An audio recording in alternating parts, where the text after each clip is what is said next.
بسم اللہ الرحمن الرحیم۔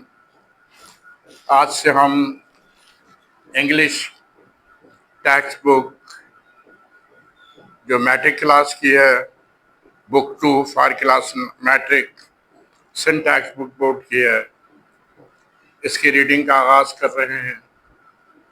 اس میں سب سے پہلی جو پوئم ہے وہ ہے دا وائس آف گاڈ۔ یہ پوئم جو ہے لوئس آئی نیومن نے تحریر کی ہے، جو ایک مذہبی خیالات رکھنے والا شخص تھا۔ اس پوئم میں وہ کہتا ہے، ایک مذہبی نظریے کی عکاسی کرتا ہے، جس میں یہ بتایا گیا ہے کہ اللہ تبارک و تعالی ہر جگہ موجود ہیں، اور ہمارے اسلامی نظریہ بھی ہمارا یہی کہتا ہے کہ اللہ ہر جگہ موجود ہے، وہ سب دیکھتا ہے اور سنتا ہے۔ اس سلسلے میں وہ کہتا ہے کہ I sought to hear the voice of God۔ یہاں ساؤٹ مانے ویش یا چاہنا، میں نے چاہا کہ میں خدا کی آواز کو سنوں۔ and climbed the topmost step، اور میں ایک بلند ترین مینارے پر چڑھ گیا۔ ٹاپ موسٹ اسٹیپل، بلند ترین مینارہ، اس پہ میں چڑھ گیا۔ بٹ گاڈ ڈکلیئرڈ، لیکن خدا نے واضح کیا، خدا نے بتایا، گو ڈاؤن اگین، کہ آپ دوبارہ نیچے جائیں۔ کیوں؟ I dwell among the people، کہ میں لوگوں کے درمیان رہتا ہوں۔ تو اس مختصر سی پویم میں، چھوٹی سی پویم میں، شاعر نے بہت بڑے نظریے کو فروغ دیا ہے اور بہت بڑے نظریے کی تبلیغ کی ہے۔ جب بھی ریڈنگ ہو تو ریڈنگ سننے کا مقصد صرف یہ نہیں ہوتا کہ اس کے معنی و مفہوم کو سمجھ لیا جائے، بلکہ یہ کوشش کرنی چاہیے کہ اس طرح سے سمجھے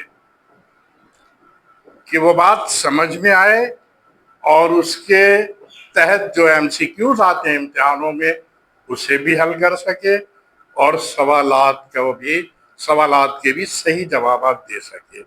اب جیسے اس میں ایکسرسائز دی ہے، پہلا سوال دیا ہے اس میں بھی میں کہ why did Arthur climb the steeple، کہ آج مصنف جو ہے وہ مینارے پر کیوں چڑھا؟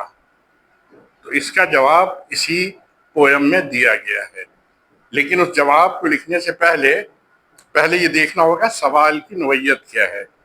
اس میں why سے سوال شروع کیا گیا ہے، تو آپ لکھیں گے the author climbed the steeple because۔ جب بھی why سے سوال شروع ہوگا تو آپ کیا لکھیں گے؟ because he wants to hear the voice of God، because he hears the voice of God۔ تو یہ جواب اس کا ہو جائے گا۔ پہلا سوال میں سے آدھا جواب لکھتے ہیں، پھر اس کے بعد جو ریکوائرڈ ورڈز ہوتے ہیں ہم اس کی پویم سے وہ لے لیتے ہیں، کہ وہ اس لیے چڑھا کہ تاکہ خدا کی آواز کو سن سکے۔ دوسرا سوال ہے why did God tell him to go down again، پھر یہاں why سے سوال کیا گیا کہ خدا نے اسے کیوں کہا کہ وہ دوبارہ نیچے جائے۔ تو اس میں ہوگا the God told him to go down again because he lives among the people، because he lives among the people، لوگوں کے درمیان رہتا ہے۔ خدا کو تلاش کرنے کے لیے کسی اوپر اونچی جگہ پہ جانے کی ضرورت نہیں ہے۔ اسی طرح تیسرا سوال اس میں کیا گیا say in your own words what you think is the message of this poem، کہ اس پویم کا میسج کیا ہے، پیغام کیا ہے۔ تو آپ لکھیں گے the message of this poem is that God is present everywhere and he is all seeing and hearing۔ تو اس طریقے سے آپ سوال کے جواب بھی دیں گے، اور اگر MCQs آئے ہوئے ہیں تو ان MCQs کا بھی جواب آپ اسی پویم کے ذریعے سے دے سکتے ہیں۔ Thank you.